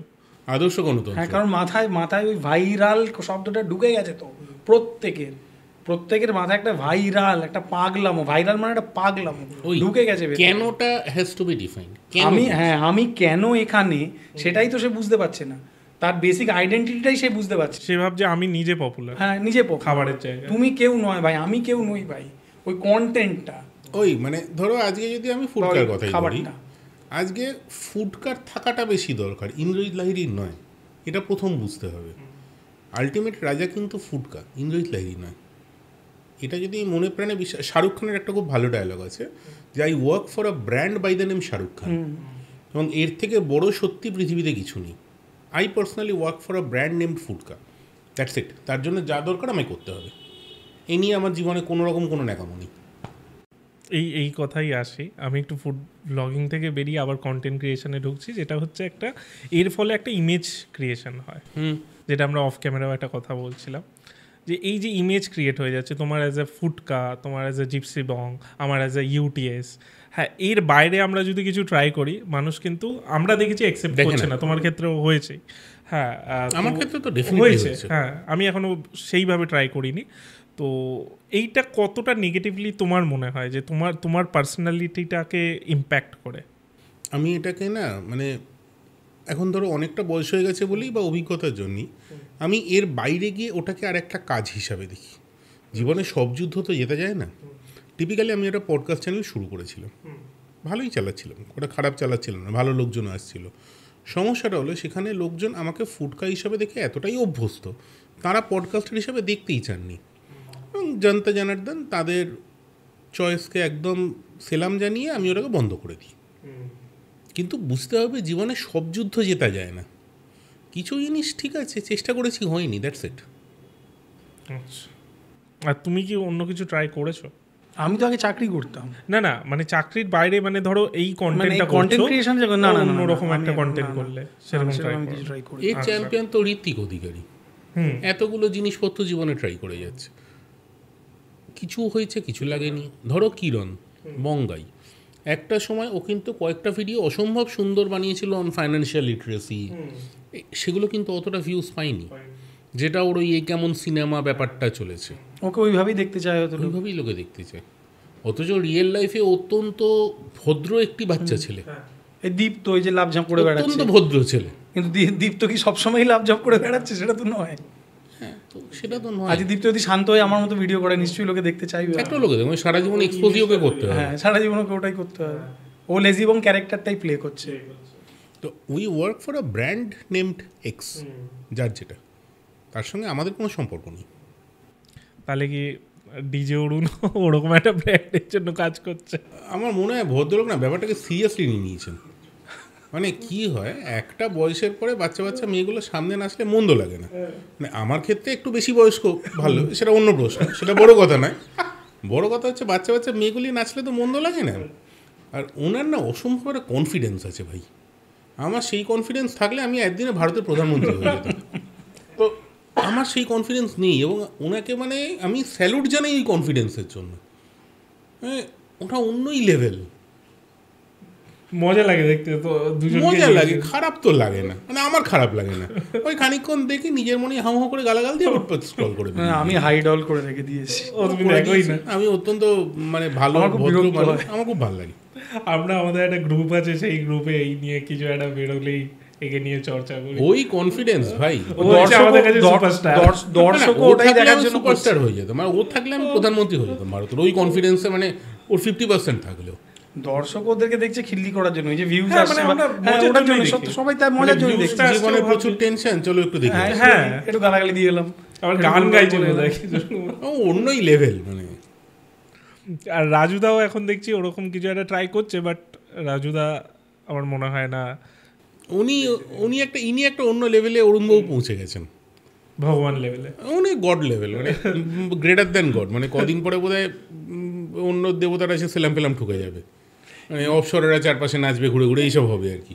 ইন্দ্রজিৎ দা এগুলো যে কি করে দেখে সেটা আমি আজও বুঝতে পারিনি। তুমি বলো তো বাংলার সব থেকে বড় ইউটিউব চ্যানেল কি? জানি না দাদা। মাই ফ্যামিলি, কখনো দেখো, 2 কোটি সাবস্ক্রাইবার। বাপরে, হ্যাঁ অলমোস্ট 2 কোটি, 1,91,00,000। বাপরে, দেখো আমি কি হয়, দেখিনি কোনোদিনও। ভিডিওর ভিউ 60 লাখ 30 লাখ। বাপরে, মানে 3 মিলিয়ন 5 মিলিয়ন এরকম। 30 লাখ মানে 30 লাখ যা হয় তাই। বাহ বাহ। তাহলে আমরা কি করছি? ধারে কাছে কোনায়ও নেই, দূর দূরান্তরে নেই, একটা কোনা বলে ওই 1% থিওরি। এক্স্যাক্টলি।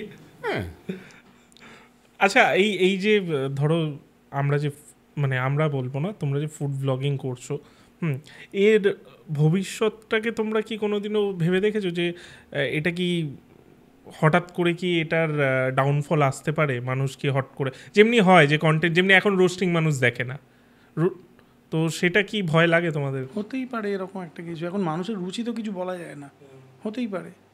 আর ইভলিউশন কোন দিকে যাবে না আমরা জানি, কেউ জানি না আমরা। যদি 5 বছর আগে কেউ বলতো সারা পৃথিবী ঘরে বসে থাকবে আর মুখে একখানা মাস্ক পরে থাকবে, আমি ভাবতাম ভাই কোন দোকান থেকে স্মোকটা কিনে নিয়েছিস আমাকে বলে, আমিও নিয়ে আসি। তারপরে যদি কেউ বলতো কোনো একটা সফটওয়্যার থাকবে যে আমাকে পুরো স্ক্রিপ্ট লিখে দিয়ে দেবে, আবার একই কথা বলতাম। কিন্তু আজকে সবকটাই দেখছি, মানে ও দেখতে ওরকম লাগে, কিন্তু ও বা আমি এমন একটা সময় যখন ব্ল্যাক অ্যান্ড হোয়াইট টিভি ছিল, 2টি চ্যানেল নিয়ে, সেখান থেকে আজকে আমরা সমস্ত সাবস্ক্রিপশন মোবাইল ফোনে নিয়ে করছি। তাই তো, আমরা এত রকম ইভলিউশন জীবনে দেখে ফেলেছি, কি হবে আমরা জানি না। বাট কোথাও কি একটা স্যাচুরেশন পয়েন্ট এসছে বলে তোমাদের ভীষণ রকম এসে গেছে অলরেডি একদম এসে গেছে। ফলে আমি কাটছি, আমার কথা যদি বলি, আমরা যখন ফেসবুকের ক্ষেত্রে আমি বলছি, যখন ভিউ দেখি তখন কিন্তু মনে হয় না, আমি সবারই দেখি আরে সাবাস মিলিয়নে ভিউ করছে, লাখে ভিউ করছে, কিন্তু ওর জন্য আমি জিজ্ঞেস করলাম তোমাদের কি সেই পয়েন্টটা এসেছে না একদম প্রাইম পয়েন্টে আছে? না মানে এসে গেছে, স্যাচুরেশন পয়েন্টে এসে গেছে। এখন আমার কি বলবো, আমার নিজের ব্যক্তিগতভাবে যদি বলি, আমার মনে হয় আমার হাতে এখনো 2-3 বছর সময় আছে ওই স্যাচুরেশন পয়েন্টে আসতে। এটা আমার মনে হয় ব্যক্তিগত, আমার পার্সোনালি, মানে আমি পার্সোনালি মনে করি হয়তো 5-6 বছরের পরে এই কাজটা আর করবো না। আমার মনে হয় মির স্যাবাটিক্যাল নেবার পরে ফুডকার একটা অনেকটা ইভলিউশন এসেছিল, দ্যাট ইজ ফুডকার 2.0। আমি দেখেছিলাম ভাই ও জীবনে যা যা পারে আমি সেগুলো পারি না, এটা মেনে নিতে হবে, তো আমি যা পারি সেটাই করি, হাতে যা আছে তাই নিয়ে যুদ্ধ করি। হয়তো তার 2 বছর পরে এখন আমার মনে হচ্ছে এবার আরেকটা ইভলিউশন আমার দরকার হচ্ছে জীবনে, 3.0। হয়তো তার প্ল্যানিং চলছে, কিছু একটা ভবিষ্যতে আসতে চলেছে। সময়ের সঙ্গে সঙ্গে ইভলিউশন না হলে খুব মুশকিল। প্যান ইন্ডিয়া ক্রিয়েটারদের মধ্যে আজকে যদি আমি দেখি, আশিস চাঞ্চিলানি, ভুবন বাম, BYN, বিউনিক, এরা কিন্তু প্রত্যেকে ইভলভ করে করে করে করে আজকে তারা মেন স্ট্রিম মিডিয়ায়, কোনো OTTতে, কোনো মুভিতে কোথাও একটা যাওয়ার চেষ্টা করছে। অনেক সময় কাজ করছে, অনেক সময় করছে না, দ্যাট ইজ এ ডিফারেন্ট, আলাদা চেষ্টাটা করছে। Evolution is the main thing, করতে হবে ওটা।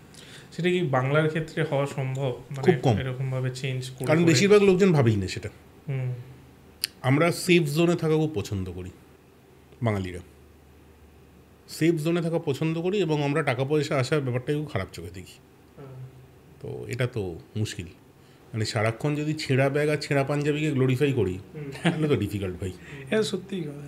এই ফুড ব্লগিং ইভলিউশন, এই দিল্লি ফুড ওয়ার্কস বলে একটা চ্যানেল আছে, যারা নিশ্চয় অনুভব সাপড়া, খুব চ্যানেল। তো উনি না দিল্লিতে ডিফারেন্ট কমিউনিটিস এর হোম কুক ফুড দেখাচ্ছেন। আগেও একটা সিরিজ করেছেন, রিসেন্টলিও একটা করেছেন। এবার আজকে যদি বাংলায় উনি বা আমি কেউ দেখাতে যাই, কজন তার বাড়ির দরজা খুলে দেবে যে বিভিন্ন তার বাড়ির, ধরো তোমার বাড়িতে একটা রেয়ার রেসিপি আছে, তুমি সেটা দেখাতে চাও, কজন মাস সেটা দেখতে চাইবে। তোমার কি একখানে এই কার ভিডিও আসছে না, এই ভদ্রমহিলা তোমার রান্না করে খাওয়াচ্ছে, দেবশ্রী ম্যাডাম, এই দেখেছো? আরে উনি তো একটা হোম কিচেন চালান, মানে ভালো খাবার খেও কখনো, বুল্লাস ক্লাউড কিচেন। পয়সা দেয়নি ওরা, আমি এমনি বলছি। ঠিক আছে, ওখানে পয়সা দিয়ে খেয়েছি ভাই। ওই দেখো এই ভদ্রলোক না। ও না, আমার যেটা মনে হয় যে বাংলার কন্টেন্ট ক্রিয়েটাররা, আমি একমাত্র ঋত্বিককে ওই ক্ষেত্রে দেখি যে এক্সপেরিমেন্ট কেউ করতে চায় না, খুব কম, খুব কম। সেফ জোনে খেলে করছেই, ঋত্বিক ভীষণভাবে করে, মানে ওর জন্য ওকে একটা বড় স্যালুট জানানো। আমি সবসময় ওকে বলি যে ভাই তুই যা করিস, তো কিছু এইটা একটা আমি করছে। হ্যাঁ, চেষ্টা তো করছে, তো এটা আমি ইয়ে করি, আমিও চেষ্টা করি। আমি যেমনি মানে নিজের ঢাক পেটাবো না, বাট বেঙ্গল ওয়ান্স একটা ছিল, এটা কোনো পডকাস্টের ফরম্যাটই না, আমি ওটাকে চেষ্টা করলাম একটা ফরম্যাটে নিয়ে আসা। কেউ কোনো একটা লোক প্রথম ফরম্যাটটা স্বপ্নে দেখেছিল বলেই তো শুরু হয়েছিল। সেটা জোরে গান হতে পারে, সেটা বিয়ার বাইস হতে, যে খুশি হতে, রাস্তামানি হতে, যে ইচ্ছে হতে পারে। তারপরে অঙ্কুর বারিকও একটা অন্য জিনিস আনলো, অঙ্কুর বারিকও রাহুল মালোডিয়া একটা অন্য জিনিস আনলো, যে একটাই লোক বসে কথা বলছে। তারপরে হয়তো এটা অন্য আনফিল্টার্ড বাই সামদিস, সে আর পৃথিবীতে অন্যই দুনিয়ায়, সম্পূর্ণ আলাদা আনফিল্টার্ড, রাস্তায় গিয়ে খিল্লি করছে। ফলে আমরা তো পডকাস্টেরই ধরো 3টে জনার ভারতবর্ষে দেখে ফেলেছি, যেখানে বিয়ার বাইসে ভীষণ স্ট্রাকচার্ড, একটাই জায়গায় বসে স্ক্রিপ্টেড, তার বাইরে গেলেই মাখিয়ে ফেলে।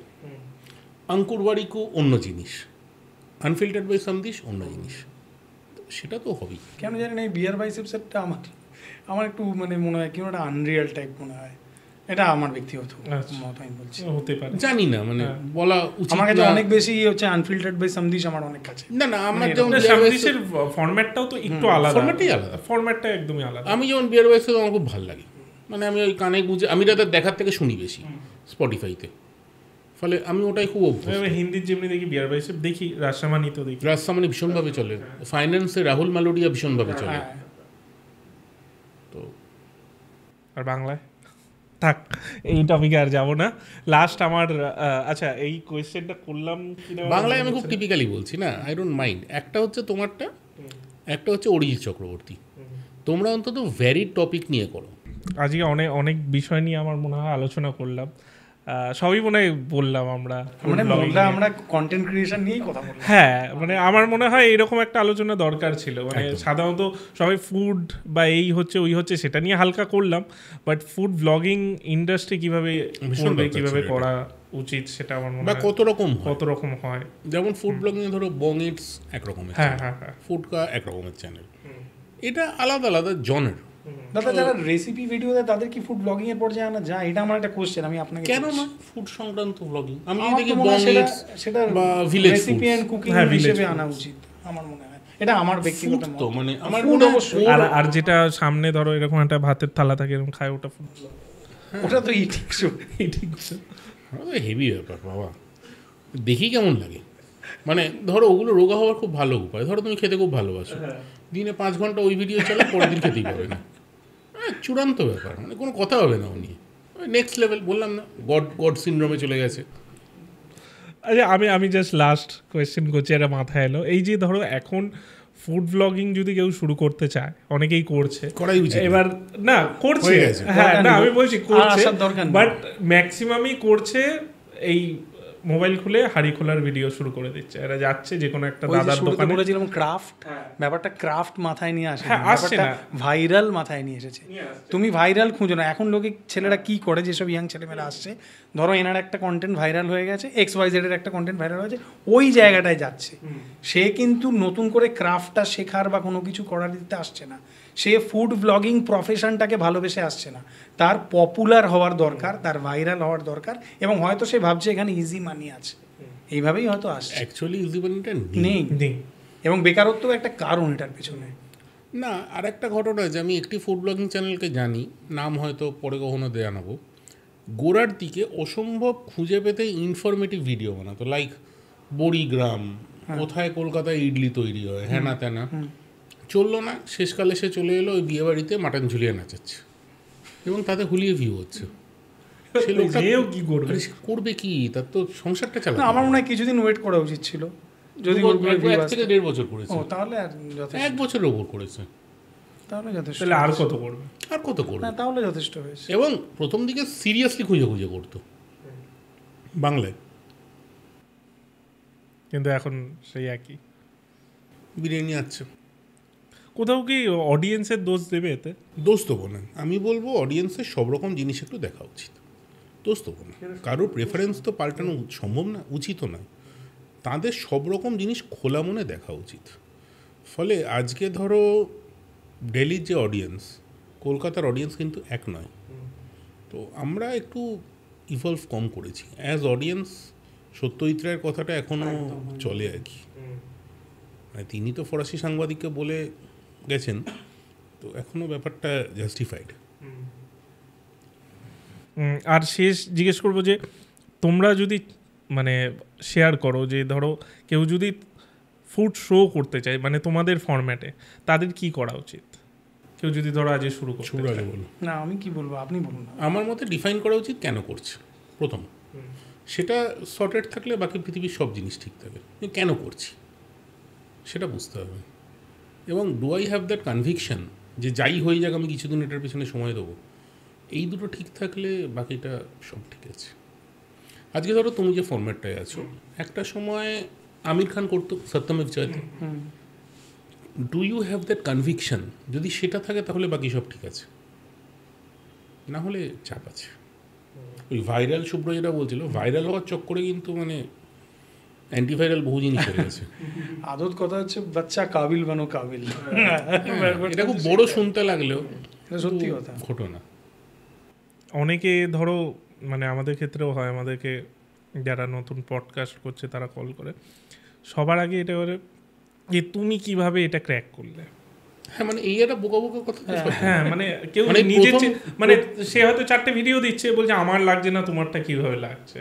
হ্যাঁ, তার পেছনে যে তোমার 20টা ভিডিও ফ্লপ হয়েছে সেটা দেখে, সেটা দেখছে না, সেটা তো দেখতে হবে। সেটা ওই জিনিসটাই তো বোঝে না লোকে। খানিকটা লেগে থাকা, খানিকটা দাঁতে দাঁত চিপে পড়ে থাকা। কিরণের প্রথম দিককার ভিডিও কত ভিউ আসছে, এখন নয় মিলিয়ন্সে যাচ্ছে। আমি কিরণের নামটা বারবার বলছি কারণ he is probably one of the most celebrated Bloggers across Bengal. তো কত ভিউ আসতো। যাই হোক, আজকে আমরা অনেক কিছু নিয়ে আলোচনা করলাম, বিশেষ করে ফুড ইন্ডাস্ট্রির ব্যাক সাইডটা নিয়ে আলোচনা করলাম। ধরো যারা ফুড ব্লগার তাদের আমার মনে হয় এই ভিডিওটা আমার ব্যক্তিগতভাবে মনে হয় দেখা উচিত। হ্যাঁ, এবং আমরা কিছুটা শেয়ার করতে পারি যে এত বছরে জার্নিটা বা আমরা কি শিখলাম বা কি কি গন্ডগোল করেছি, সেটা ঘটনা। সব কিছু তো ঠিক হয়নি, কিছু জিনিস ছড়িয়েছি। সবারই তাই হয়, প্রত্যেকেরই তাই হয়। না, আমি জাস্ট জিজ্ঞেস করছি, এই দেখো শেষ হয়েও হচ্ছে না সেই জন্য ব্যাপার, কোয়েশ্চেন আসছে যে এই যে তোমরা কোনো সময় কন্ট্রোভার্সির মধ্যে জড়িয়েছো? আমি তো লাইফ থ্রেট অবধি পেয়েছি ফোনে। আচ্ছা, অন্য মাংস খাওয়ার জন্য। হ্যাঁ, ওটা তো আমি অভ্যস্ত। না, ওটা বাদ দিয়ে মাঝখানে একবার ওই স্বস্তিকা যখন ভিডিও আসে তখন একটু গন্ডগোল হয়। মানে এত বছরের ক্রাশ কি আর করবো সেটা। ও ভালো না, আমার কোনো ওটা কি সব এজেরই ক্রাশ? হ্যাঁ, গণক্রাশ। আর ওর তো চুপচাপ ফুলে ছাপ, ও নেই ওসবে। আমাকে পাশাপাশি রাখবে না ইন্দ্রজিৎ তাকে। ভাই স্বস্তিকা মুখার্জি ন্যাশনাল, কি করা। আর ও তো না, আমি খুব একটা কোনো কন্ট্রোভার্সি, ওই চুপচাপ ফুলে ছাপ। আমি খুব সাধারণ, আমি যেটুকু পারি ওইটুকুই করি, খুব একদম পাতি সাধারণ আমি একদম। না, আমি বলছি ধরো কোনো একটা ভিডিও দিয়েছো, সেটা এমন কিছু মানে না আমার কোনো হয়েছে যে কমেন্টে মানে ওই নর্মাল গালাগালি না, ওটা তো সবাই খায়, কিন্তু ধরো খুব রেগে গেছে অডিয়েন্স বা তোমারও ফিল হয়েছে এটা কি করলাম, ভুল করলাম? না, সেরকম কিছু ফিল হয়নি। রিসেন্টলি একটা ভিডিওতে আমাকে সবাই খুব ইয়ে করেছিল, কিন্তু আমাকে করেনি, হয়তো সেই কন্টেন্টটাকে বা সেই যেখানে গেছিলাম সেই রেস্টুরেন্টটাকে করেছিল হয়তো, বা সেই রেস্টুরেন্টটা যে ওনারদের তাদের কন্টেন্ট কোনোভাবে একই হয়েছিল, ইন্দ্রজিৎ দাও খেয়েছিল। তাতে আমি সেই ভিডিওর কমেন্টে আমি লিখেওছিলাম যে এইখানে আজকে যারা আমাকে বলছেন তারা 90% আমার অডিয়েন্স নন, কারণ ইন্দ্রজিৎদের অডিয়েন্সকে চেনেন, আমিও আমার মোরারলেস অডিয়েন্সকে চিনি যে তারা কারা। আমি এটাও বলেছিলাম যে পরের ভিডিও থেকেই এদের মধ্যে 80% লোকজন আসবেন না। কিছু লোক সেইটা শুনে তার পরের ভিডিওতে আমরা কিন্তু কমেন্ট করতে এসেছি বলেছিল, তারপরের ভিডিও থেকে তারা আসেনি। মানে আমার সেরকম কোনো কন্ট্রোভার্সি হয়নি। আমার ক্ষেত্রে আমি অনেক রকম 2 পয়েন্টে চেষ্টা করছি ঘুরিয়ে ফিরিয়ে করার, তাতে গালাগাল প্রচুর খাচ্ছি। এক হচ্ছে তো আছে, 2 পর্ক নিয়ে জবে করবো আবার গালাগাল খাবো, ধরো আমি কালীঘাটের ওপর একটা ভালো ভিডিও বানিয়েছিলাম, খুবই ভালো ভিডিও, প্রচণ্ড গালাগালি অসম্ভব খেলাম, ভালো আপনি video কিছু ওটা। বোঝেন, আমি কিছু বলিনি। আমি 4টে লোককে ধরে এনেছিলাম যারা ব্যাপারটা জানে, মানে আমি নয় পাতিহাস সেটা বুঝলাম, তারা তো বোঝে আপনি অমুক লোককে কেন এনেছেন তমুককে কেন আনেননি। তো ওটা চলতে থাকে, ওটা কিছু করার নেই। তাই বলে চেষ্টা করবো না, এটা তো হয় না রে ভাই। আমাদের কাজই তো 2.0 আমার experiment খুব করা। মনের কাছে ফুড, মানে এখন ইন্দ্রজিৎ দা যেভাবে কাজ করছে এটা আমি ইন্দ্রজিৎদাকে আমি বলি অনেক রকম এদিক ওদিক সেদিক চেষ্টা করছি। মানে আমি এইভাবে দেখতে চাই যে বাংলায় কেউ কাজ করছে ন্যাশনাল লেভেল বার খাইয়ে খাইয়ে তুমি নিজে আরে ইয়ে সত্যি করো। কথা বলছি, সত্যি কথা বলছি, বাংলায় কেউ যদি ন্যাশনাল লেভেল ফুড মানে খাবারটাকে রিপ্রেজেন্ট করা হয়, তাহলে ইন্দ্রজিৎ দাই আছে। না এটা স্বাভাবিক, এটা সবাই বলে, বার খাওয়ানোর কিছু নেই। তিনি খুশি, বিরিয়ানি খাইয়ে দেবেন। বিরিয়ানি খাইয়ে দেবো। আচ্ছা দিদি কি কোয়েশ্চেন করবে? মানে ফুড ব্লগিং এ কি করা উচিত আর কি করা উচিত নয়, এটা কে ঠিক করবে? যে কন্টেন্ট বানাচ্ছে সেই ঠিক করবে, এগ্রিড, যার চ্যানেল সে ঠিক করবে। যে সে ঠিক করবে, সে কিভাবে দেখাতে চাইছে, কিভাবে নিজে দেখতে চাইছে, নিজেকে দেখতে চাইছে। মানে আমি ক্যামেরার, মানে ধরো আজকে আমি একটা কন্টেন্ট দেখছি, আমি কি কন্টেন্ট দেখতে পছন্দ করব, আমি অনেকটা ওই রকম বানানোর চেষ্টা করি, এরকম আর কি। যেমন ধরো আমি দিল্লি ফুড ওয়ার্কসের মতো সার্টেল প্রেজেন্টেশন পছন্দ করব, বা ধরো ওই যে ফুড লাভার্স টিভি আছে ওনার মতো সার্টেল প্রেজেন্টেশন পছন্দ করব। ইন্দ্রজিৎ দার যেরকমভাবে দেখান, ওই ইন্দ্রজিৎ দার যে ডকুমেন্টেশন ওরকম আমি পারবো না, ওই জন্য আমি ওরকমগুলো করার চেষ্টা করি। মানে আমি দেখতে কি পছন্দ করি আমি সেরকমটা বানানোর চেষ্টা করি, এরকম একটা চেষ্টা আমার থাকে। আর প্রত্যেকটা লোকের তো ধরো একটা আইডল থাকে, সে তার মতো হতে চেষ্টা অবশ্যই করে। অবশ্যই অবশ্যই। যেমন আমার ক্ষেত্রে আমি ভীষণ এখনও ফলো করি হচ্ছে অ্যান্থনি বোর্ডওয়েন বলে এক ভদ্রলোক ছিলেন, তিনি হচ্ছেন আমার আইডল। এখন ঠিক ভুল এসবে আমি যাচ্ছি না, আমি তাকে ফলো করি, তার মতো করে ভাবার চেষ্টা করি, অ্যাটলিস্ট 2.0-তে। সেটা তো প্রত্যেকের একটা আইডল থাকে। এবার প্রথম হচ্ছে যে কোনো ফুড ব্লগিং বা যে কোনো জায়গায় তাকে খুঁজতে হবে সে কী হতে চায়, অবশ্যই হতে পারবে কি না ইজ এ ডিফারেন্ট কিনা, অবশ্যই। কী হতে চায় সেটা ডিফাইন্ড থাকলেই হলো। আমিও মনে করি কভার ড্রাইভ যদি শিখতে হয় তাহলে রাহুল ড্রাইভের কভার ড্রাইভটাই দেখো, পল্টুদার কভার ড্রাইভটা দেখা দরকার নেই, কারণ তুমি আর পল্টুদা মোটামুটি একই জায়গাতে আছো। না না, মানে তাকে মানে যদি মুদ্রা একটা তাই। লোক এসে গাঁতিয়ে বল করে তো প্যান্ট হলুদ হয়ে যায়। হ্যাঁ ওই আর কি। রাহুল ড্রাইভের কভার ড্রাইভটা দেখো, একটা দুটো লেগে গেলেও তোমার কখনো না কখনো লেগে যেতে পারে, ওটাই বলছি। সেটা মনে করি। এবার না এবার ব্যাপারটাকে শেষ করি না, গোটাতে শেষ হবে। হবে না। না গোটাতে হবে না, ব্যাপারটা আলোচনাটা ভালো লাগছে, কিন্তু যাই হোক আমাদেরও একটা টাইম লিমিট আছে, তো ওর জন্য থ্যাংক ইউ। আপনাদের কেমন লাগলো এই নতুন ফরম্যাটটা আমাদের জানাতে ভুলবেন না, অবশ্যই কমেন্ট করুন।